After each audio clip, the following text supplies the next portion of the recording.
நெகேமியா கற்பனையை மீறுவதே பாவம் என்று அவர் ஆழமாக அறிந்திருந்தார். அது மாத்திரமல்ல, கர்த்தர் மோசேயின் மூலமாக நியாயப்பிரமாணங்களை அருளி செய்தார்.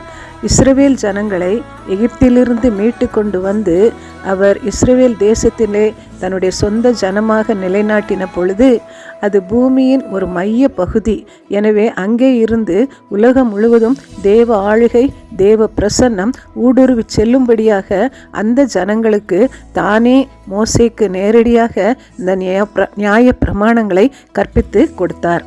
நெகேமியாவின் காலத்தில் ஒருவேளை தோரா என்று சொல்லப்படுகின்ற முதல் 5 ஆகமங்கள், வேதாகமத்தின் முதல் 5 ஆகமங்கள் மட்டுமே அவர்களுடைய வேதமாக அந்த நாட்களிலே இருந்திருக்க வேண்டும்.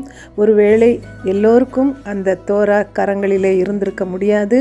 எனவே பெற்றோர்கள் தங்கள் பிள்ளைகளுக்கு சொல்லி அது தலைமுறையாக அந்த வேதம் அந்த பிள்ளைகளுடைய இருதயமாகிய பலகையிலே பரிசுத்த ஆவியானவரால் எழுதப்பட்டு ஆழமாக பதிந்து ஒவ்வொரு தலைமுறையாய் கடந்து வந்தபடியினாலே நெகேமியாவும் இந்த வசனங்கள், வாக்குத்தத்தங்கள் எல்லாவற்றையும் அறிந்தவனாக இருக்கின்றான்.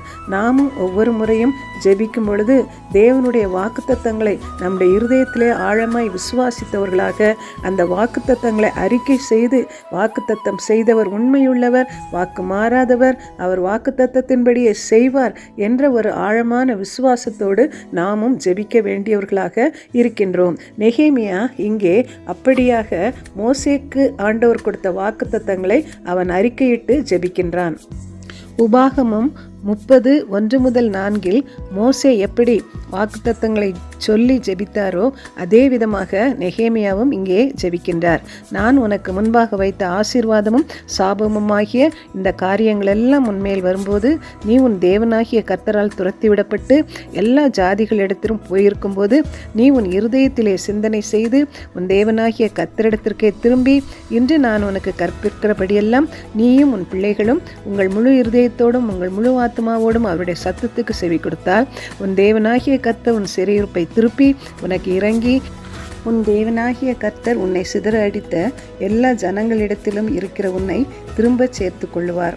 உன்னுடையவர்கள் வானத்தின் கடையான திசை மட்டும் துரத்திருண்டிருந்தாலும் உன் தேவனாகிய கர்த்தர் அங்கே இருக்கிற உன்னை கூட்டி அங்கே இருந்து உன்னை கொண்டு வந்து என்று சொல்லி மோசே ஜெபிக்கிற அதே வார்த்தைகளை நெகேமியாவும் சொல்லி ஜெபிக்கிறதை நாம் பார்க்கின்றோம்.